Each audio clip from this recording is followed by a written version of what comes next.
Hello guys, it's Dale here. Today we are going to talk about drawdown. Every trader had it, including me, and in this video I'll show you what to do about it. And by the way, if you are in drawdown right now, then congratulations, you are at the right place, because what you will learn here today will help you get out of that drawdown. So when you are in a drawdown, there are two main areas where the problem could be. It could either be a risk and money management problem, which is easier to fix, or the problem could be in your trading strategy. And obviously the problem also could be in both together. Now, since risk and money management are easier to fix, I'll start with that, and then later we'll go to fixing your strategy. So if we talk about drawdown by bad risk and money management, the most common mistakes that people make are not having constant risk per trade. And the second mistake is big risk exposure caused by correlated trades. So let's have a look at those two problems together and I'll show you what to do about them. So let's talk about the constant risk per trade first. The problem that a lot of traders have is that they trade with the same amount of money. For example, they are trading with one lot. But those guys don't take into consideration the trading instrument and its volatility.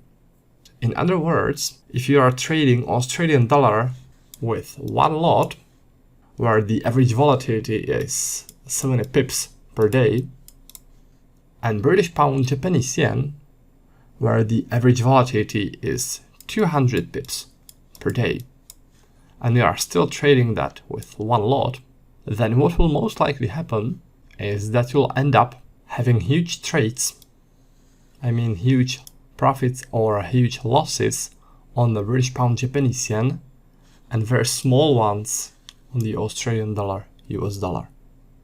Simply because the British pound Japanese yen is way more volatile. And this could be very risky. Because in your trading, you most likely adjust your stop loss and take profit to the volatility of the instrument. So if you are day trading the Australian dollar, US dollar, then let's say maybe your stop loss could be 10 pips, right? Average stop loss. Because the volatility is not that high. But on the British pound Japanese yen, the volatility is 3 times higher, so maybe your average stop loss will be 30 pips. And 10 pips traded with one lot and 30 pips with one lot, that's a huge difference. So if you take stop in here, it's 3 times smaller than stop loss in here. So that's why I'm saying you need to trade with the same risk for each trade. And in this case, in this scenario, it would mean lowering the risk of one lot to, for example, 0.3, depending on the trade, depending on the stop loss. But just in this example, it would mean lowering the position size on the British pound Japanese yen dramatically. All right. So the risk for both trades is the same. Now, what I said before may have sounded a bit complicated, but actually it's very simple. You simply need to risk the same amount of money on every single trade. And even if you like some trade a lot, then you don't risk more on that trade. You need constant risk for every trade. So in here I have two examples. This is how your trading should look like. Doesn't matter the trading instrument, risk per trade should always be the same. And here on the left side, this is a bad example of what a lot of people do and why a lot of people are in drawdowns. Let's say you took those trades and let's say that you lost 2 trades.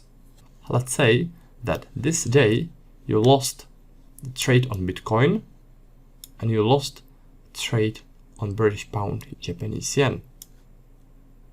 This will be minus $900. Now, at the same day, if you won 3 trades, the one on the euro dollar, the one on the SP 500 and the one on the Australian dollar US dollar, from those 3 winning trades, you would make $290. So you won 3 trades. Let's say you are trading with risk reward ratio 1, okay?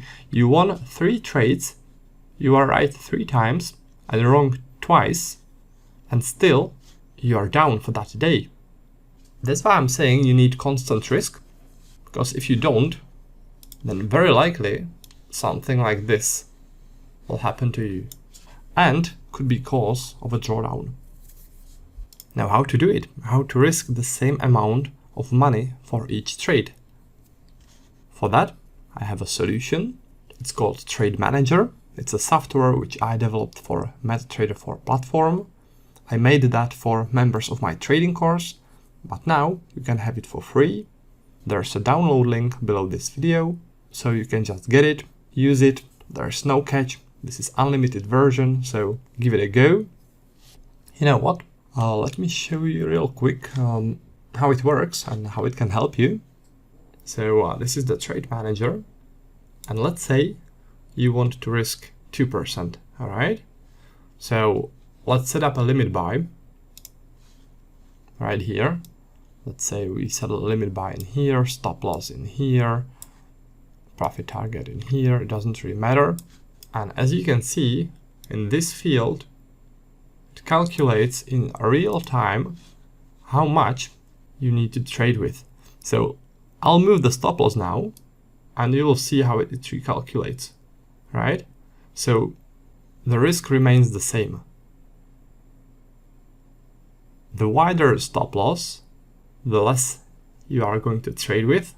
The tighter the stop loss, the more you trade with, maintaining your risk per trade.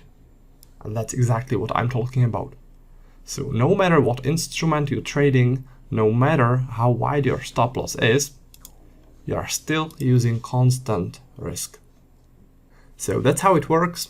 It has a lot of more very useful features, so give it a try. It's absolutely free, just download it and use it, all right? Now back to the drawdown problems. We've covered the first one, the bad risk and money management issues. Now, the second one, a very common problem, is big risk exposure caused by correlated trades. Let me explain real quick what correlation is and how it can affect your trading results, okay? So there's something which is called positive correlation, and also there's negative correlation. Let's start with the positive correlation.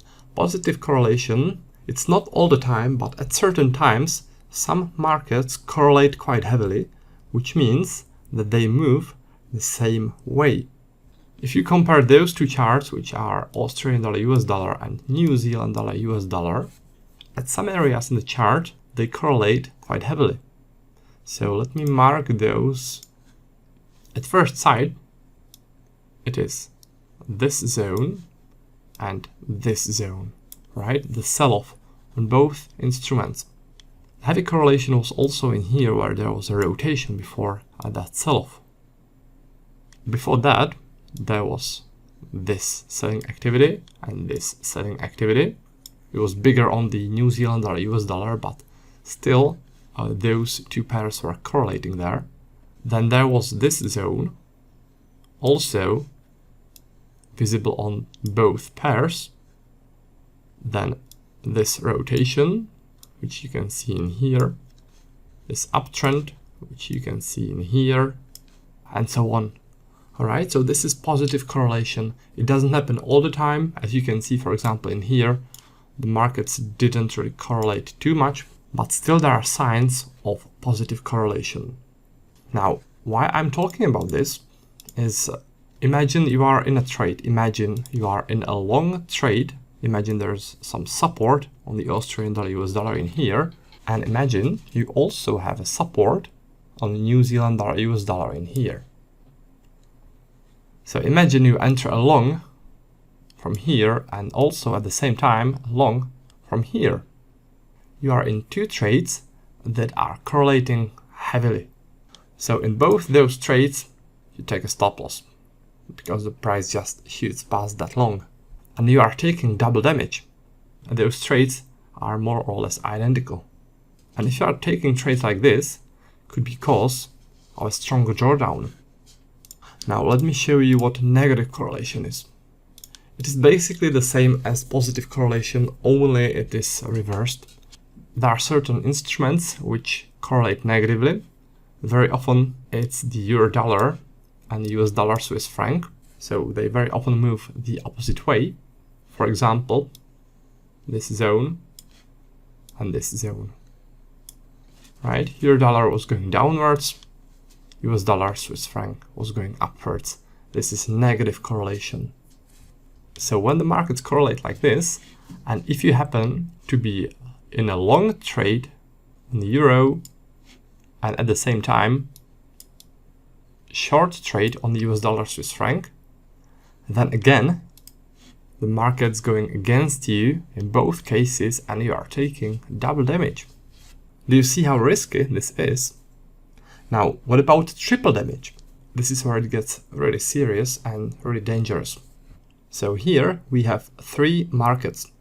Imagine a trade where you are long at the British pound US dollar, long at Australian dollar US dollar, and short on US dollar Canadian dollar. By the time this selling and this buying activity are taking place at the same time. So if you take these three trades, you are taking triple damage. And with trades like these, a drawdown can happen very quickly. So that's why you need to reduce the damage. In other words, reduce your exposure to risk. So what you do when you see something like this happening is you lower your trading volume, and I do it to 50%. So if three trades are likely to get triggered at the same time, and clearly the markets are correlating, then it's only 50% positions. So if I normally risk 2% per trade, then now I'll only risk 1% of my equity per trade. Now keep in mind that this needs quick thinking, and you need to detect that there is that correlated movement, very often driven by one currency. In this case, the move is clearly driven by strengthening US dollar. In here, US dollar was strengthening, in here as well, and in here it was also strengthening. So if you are trading like this, and if you see one currency strengthening or weakening all across the board, and you have some trading levels which you would like to trade there, then what you should do is reduce your risk, because it's very likely that all those trades, in this example, all those three trades will have the same result. All of them are likely to be winners, or all of them could be losers. So this is the way how you can prevent drawdowns and reduce risk. Now I'll give you a little bit more info about correlation, so you know what to look for in your trading. Correlation is changing over time and is different on different time frames. And strong correlation very often occurs during macro news and during important events which are affecting one currency.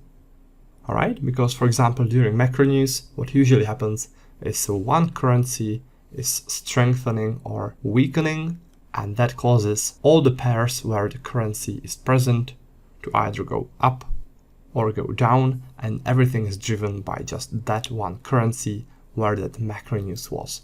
So this is where strong correlation occurs very often.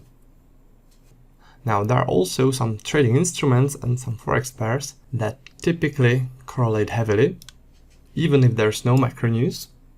And in the picture below, I picked some of the most traded instruments, and the table shows the correlation between those. Now let me show you the most important ones, the instruments which have the strongest either negative or positive correlations. It is the euro dollar with US dollar Swiss franc. You read it like this, okay? This field shows the correlation between euro dollar and US dollar Swiss franc. This is correlation on the daily chart, by the way. And it says minus 94, which means that at this time, those two have a very strong negative correlation. By the way, correlation goes from minus 100 to plus 100. So minus 94, that's almost minus 100, that's very close to it, which means that the correlation is very heavy. Now, what also correlates pretty heavily, and not just during macro news, is gold and US dollar Japanese yen. So here is gold, here is US dollar Japanese yen, and this is a very strong negative correlation. So imagine a scenario where you are trading long on the gold and short on US dollar Japanese yen, then most likely those trades are going to correlate, and most likely both trades are going to be winners or losers. So this is big risk exposure. Now let me give you one more.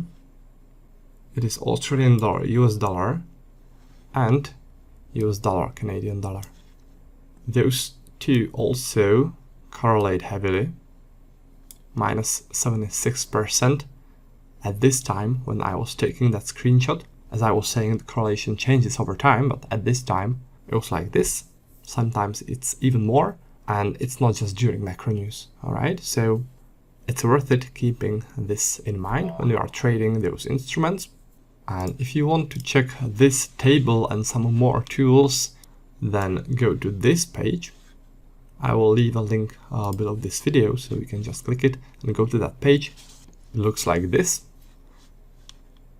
In here it says if correlation is high, above 80%, then it's positive and currencies move in the same way. If it's below 60, the currencies don't move in the same way. Here is the table.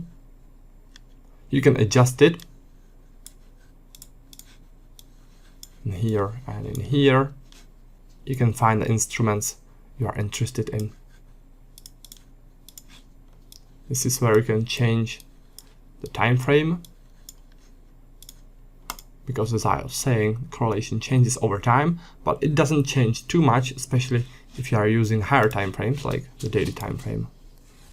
All right, so that's about the correlation and about the risks that the correlating trades bring. And let us now move forward and let's talk about the strategy related problems that could lead to drawdowns. So first, when you need to identify problems with your strategy, you need screenshots of your trades with notes. If you don't have screenshots, then go through your trading history, go through charts, and screenshot all your trades retrospectively, and also don't forget to add some notes to it. The notes should be simple, should be easy to understand. Just don't make rocket science of it, because there is going to be a lot of screenshots, so you need to be able to go through them quickly. Now, regarding the notes with those screenshots, they should always include reason for trade entry, reason for take profit and stop loss placement, and some note about how you managed the trade. Now I'm going to show you a couple of examples how your screenshots could look like. You don't need to have it the same way as I do, but could be an inspiration for you. So this is the first one. When you are taking a screenshot, you always make sure it's the whole screen. So you need to see the instrument, time frame, the price axis, and the time and date. So in here, in this screenshot, you can see that I have a name of the trading setup in here, marked in here. This is the place where I went short from, so this is trade entry, and the reason why I went short from there. I marked my stop loss.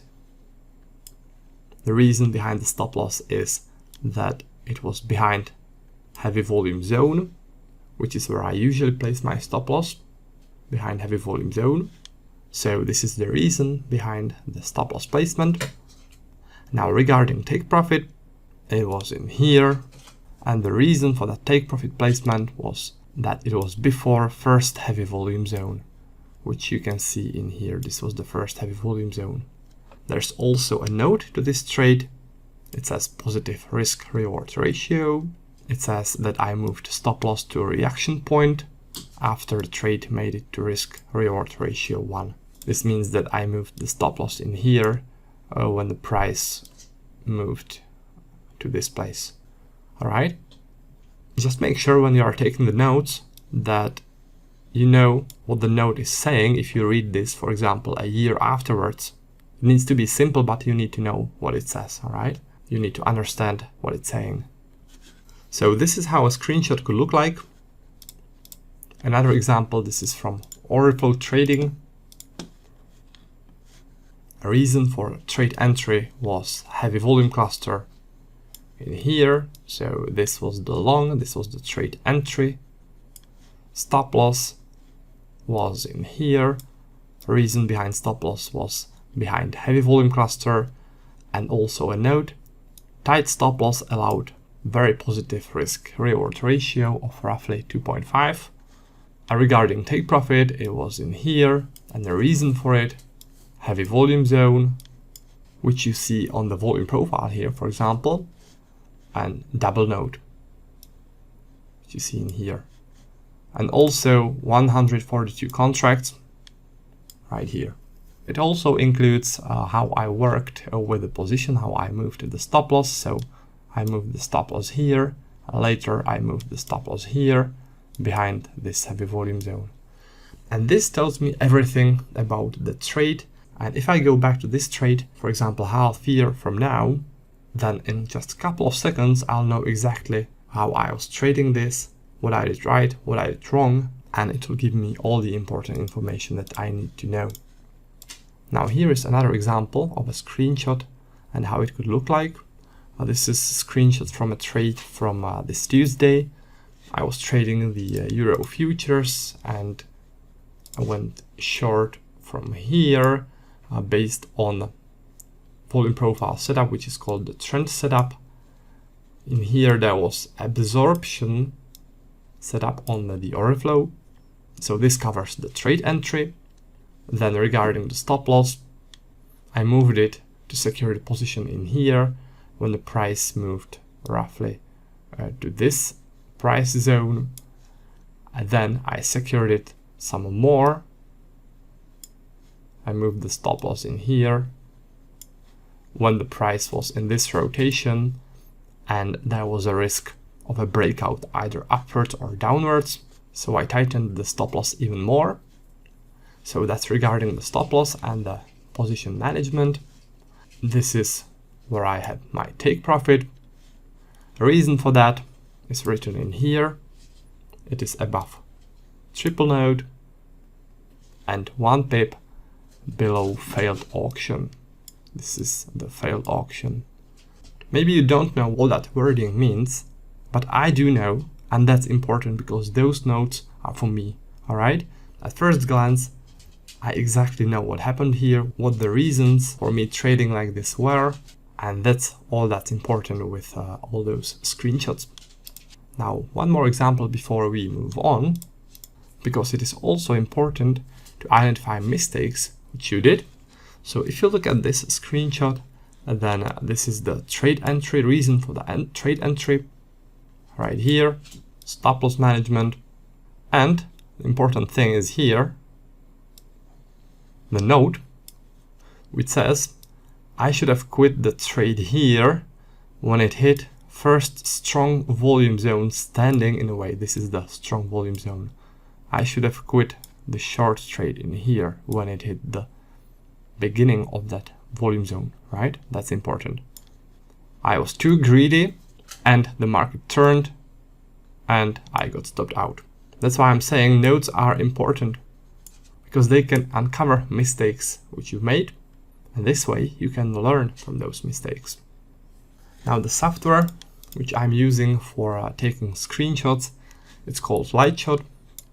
It is a free software, very simple to use. There is a link where you can get it, and the link will also be below this video in the video description. Alright, so that's how to take the screenshots and the info that the screenshots need to include. Now, when you are going through those screenshots retrospectively, this is what you want to look for. So you want to focus on the good traits, on the things you did right. You need to keep the feedback positive. This is very important, to keep it positive. This is way more important than looking at the negatives of the trades. So those are the things that you want to look for. Good trade entry could be, for example, strong trading level which you took, strong confluences, for example, more trading strategies pointing to the same trading level, good use of order flow for trade entry confirmation, stuff like that. All right, so that's good trade entry and how well you managed that. Then you want to focus on good take profit placement. So you want to look at screenshots where you placed take profit according to the rules, where you were using positive risk reward ratio, where you were not too greedy, also not too afraid, and so on. Then you want to look at screenshots and focus on areas where you placed your stop loss. So you want to focus on trades where you placed stop loss according to your rules, and you want to focus on how well you managed the trading of your stop loss. And also what I recommend is focusing on what instruments work best with your strategy, which instrument are having the best reactions. All right, so when you are going through your screenshots, I recommend going through the good trades, the good screenshots at first, then those are the things you want to focus on. You need to actively focus on those things. Here is an example. You've already seen this picture. The positive things about this is we had a very good trade entry based on this setup. So the trade entry was well managed. Stop loss placement was good behind heavy volume zone. Take profit before first heavy volume zone. Everything is according to the rules, so that's fine. And also we are trading with positive risk reward ratio, which is great. We secured the position when the price was moving towards our take profit. Because of all that, this turned out to be a very nice trade. All right, so this is the positive feedback you want to get from the good screenshots. This is essentially what you want to get back to in your trading. Now one more regarding the trade entry. We had a nice volume cluster here, so this is for the trade entry, nice trading setup. Nice and tight stop loss in here, just behind heavy volume zone, which allowed us positive risk reward ratio. Very good stop loss management, moving stop loss here and then behind heavy volume zone. And very good take profit because of those three reasons. All right, so another well-managed trade, and this is how we want to continue. All right, go through all your screenshots if you need to. Could be 100 or 200 screenshots, it doesn't matter. It's very quick to read, so give it the time, do it, go through all those good screenshots with those good trades, keep it positive, watch for the good stuff which you did. And what will happen is your brain, your head, will sort of steer towards trading like this in your future trading. And this is what should help you get out of a drawdown. All right, so the goal of taking those screenshots and going through the positive trades is create a positive mindset, focus on things that you did well, that worked, and get back to trading like this. All right, so focusing on the good trades is one part. The second part is looking at the bad trades and trying to identify the things that you screwed up. So yeah, focus mostly on good trades, but at the same time, you need to pinpoint and eliminate things that you are doing wrong. And sometimes it's hard to tell what those things are. So here's a list of some most common problems, and maybe you'll find your problem amongst them. And if you do, then you need to fix it. So here is the list of some most common problems, things to look for. Trading weak levels. This most often happens when you are having a winning streak, when you are making money, and that gives you confidence. It's only natural, so it's fine. When you are winning, you are gaining confidence. But when you are overconfident, you may start taking worse and more risky trades. And maybe you don't even notice that. And that's why we have those screenshots. Because you notice that when you go through a couple of old screenshots, then you can notice that, especially when you compare it with the good screenshots, with the good trades, and now the screenshots when you are not doing so well. Then at that point, you can notice that you are not trading strong levels anymore. You are maybe trading more trades, but more importantly, you are trading weaker trades. I mean, weaker trading levels or weaker trading signals. Now, another thing to look for is trading against spike. Spike is a very aggressive price movement, and generally speaking, trading against that without any sort of confirmation, for example, on order flow, is very risky. So maybe you grew too confident and you start to take trades too aggressively. Maybe you are trading against spike moves with no order flow confirmation, and this could also be part of the reason why you are in a drawdown. Another reason could be holding a bad trade for too long. This is very painful. I've seen it many times with many traders. This is basically breaking your risk management, hoping that eventually your trade will turn in the end and you'll somehow get out of the trade or even make money of that trade. Usually it doesn't happen, and if you hold a bad trade for too long, it goes worse and worse and worse, and you are losing more and more and more. So that's another problem that people often have. Another thing to look for is bad take profit placement and bad stop loss placement. If you don't know how to place your take profit or stop loss, or if you would like to learn how I do it, you can visit my website. So this is my website, trader-dale.com. If you go to the videos section, then it will take you to this page. Scroll down a bit, and in here there's a video on take profit placement. If you go to page 2, there's a video on stop loss placement. So check those out and you'll see how I prefer to place my stop loss and take profit, and you can as well implement that into your own trading. Now, another issue could be not securing your position by tightening your stop loss. This is basically a risk management thing. Also, securing stop loss too soon. This could also be a problem, which could stop you out too soon out of potentially winning trade. If you do it too often, it could also be another thing leading to drawdown. Another question you can ask yourself, did I quit the trade too soon?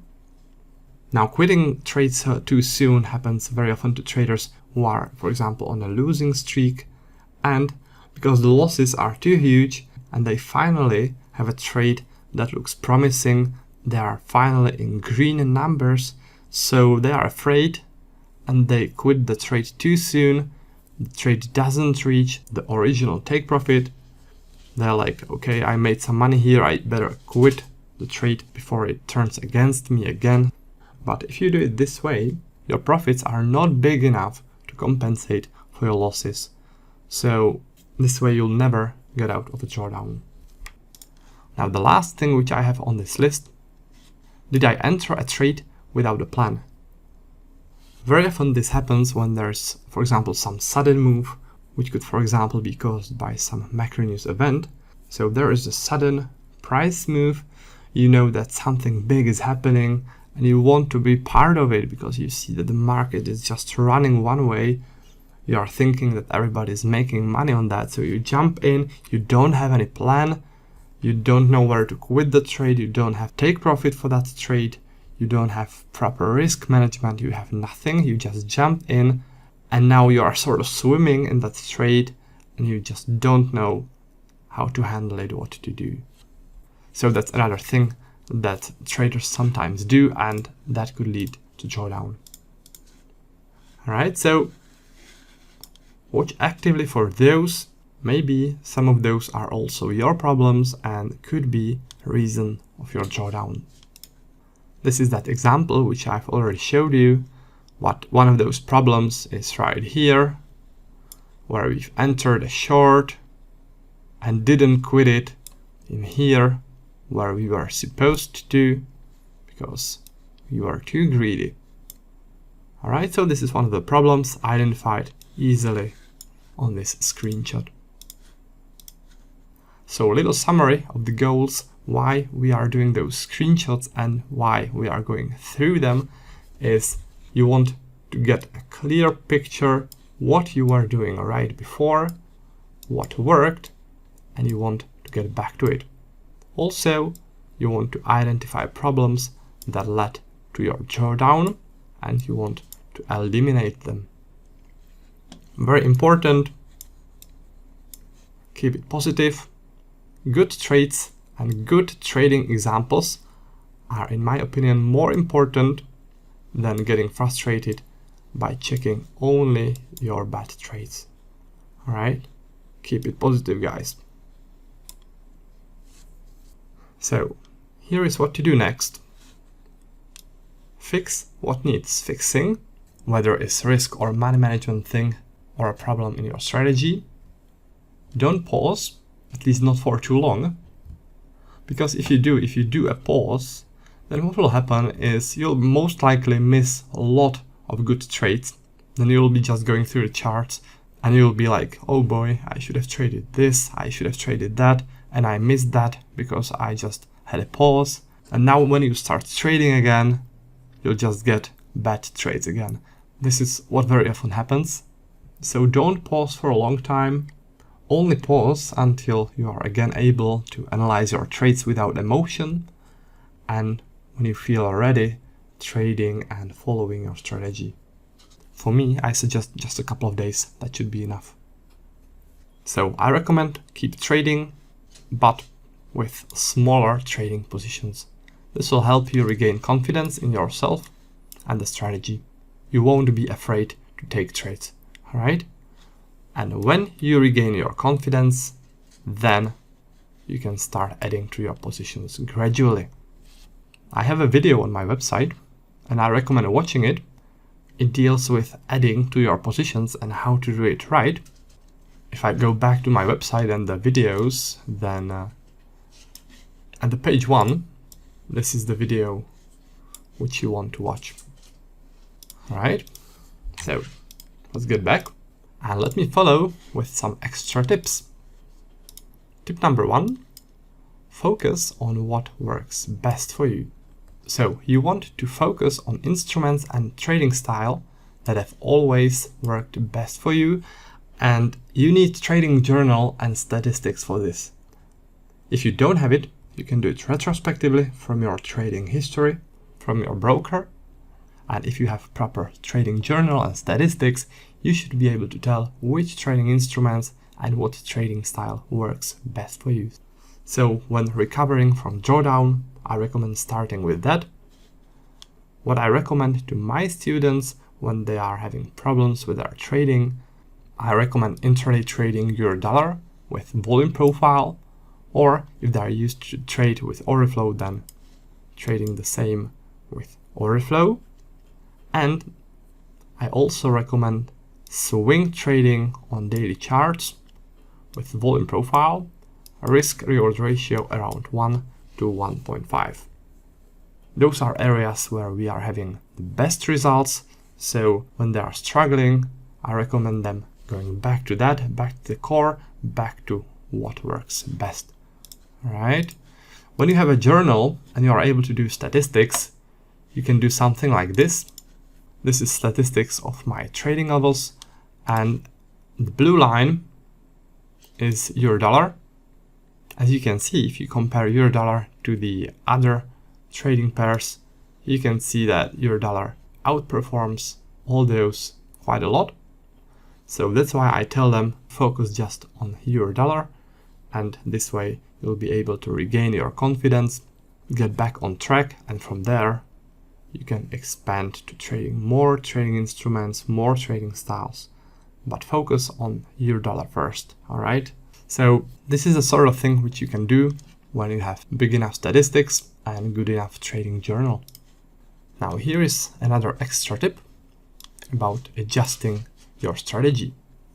You know, it doesn't really happen that a strategy just stops working out of a sudden, but sometimes it may need a little adjustment.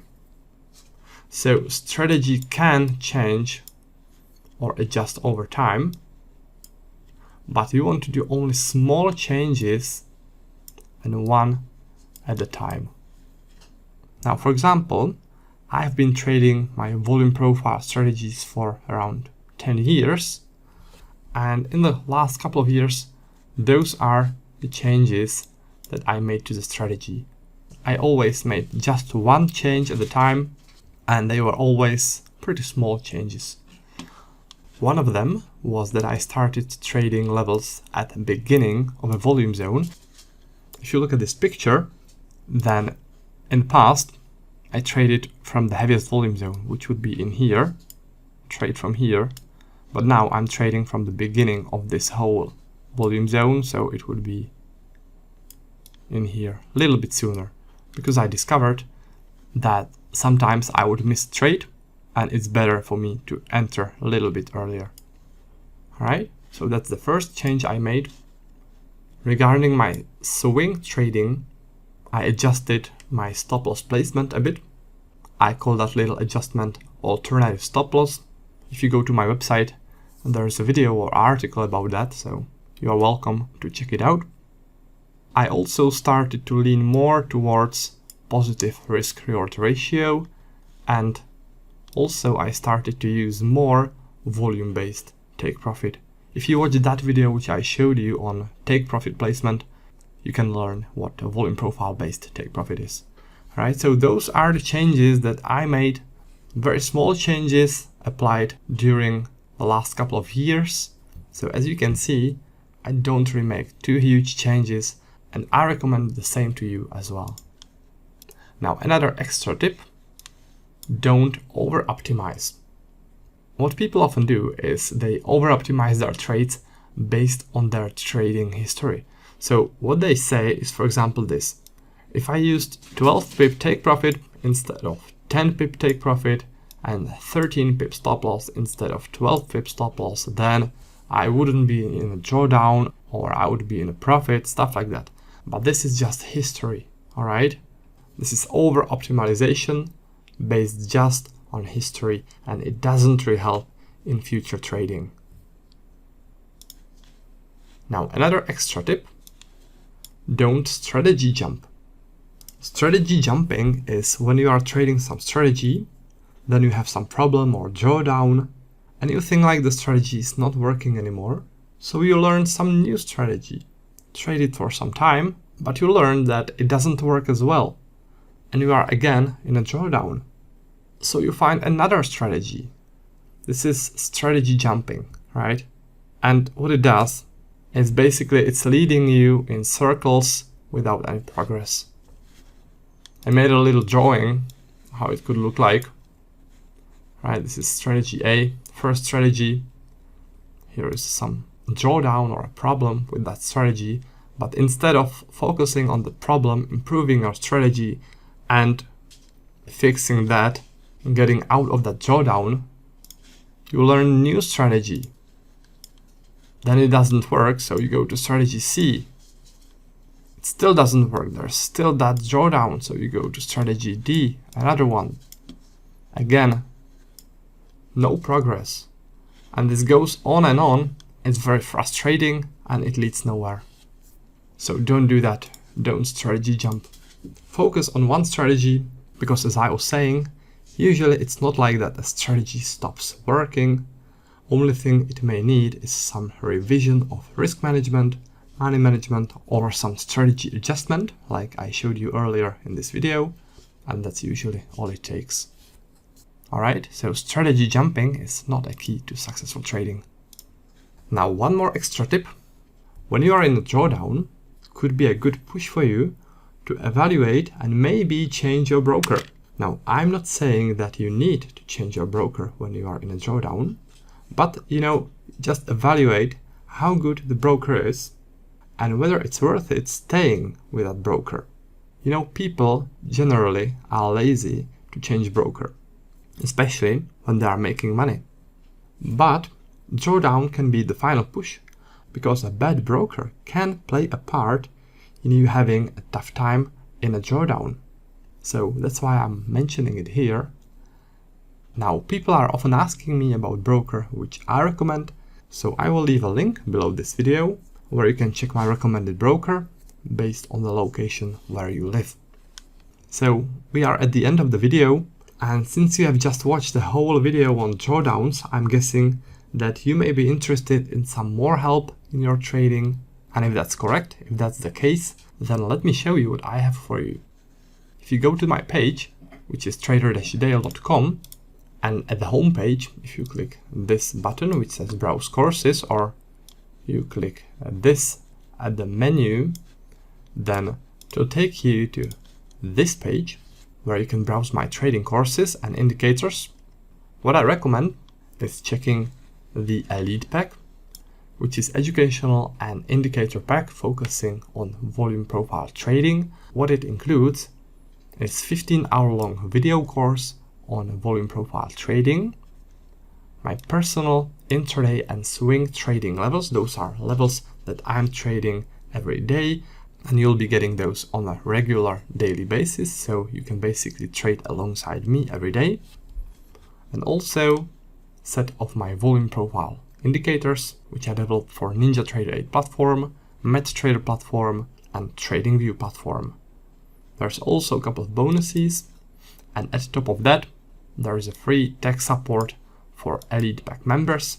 And what that means is that our tech support will set up NinjaTrader 8 platform for you with all indicators, workspaces, data feed. They'll do it for free, so you can focus on the course, on the indicators, and on your trading rather than doing everything yourself. Alright, so that's the Elite Pack, which focuses on volume profile trading. And there's a video which you can watch to show you everything in detail. Now, if you are interested in order flow trading, then check out the order flow pack. Again, there's a video which will show you everything that's included in the order flow pack. So check it out. If you are interested in day trading with order flow, then this is the right pack for you. And if you are still not sure whether to get this or no, I recommend reading some reviews of our members, either on Trustpilot, on Forex Peace Army. You can find me there. There are tons of reviews, so check them out, see for yourself. Right? So that's about the video. Thanks for watching. I really hope that you found it helpful, and I'll be looking forward to seeing you next time in some next video, or hopefully if you decide to join us, then I'll be looking forward to seeing you in our members area. So see you next time, and until then, happy trading.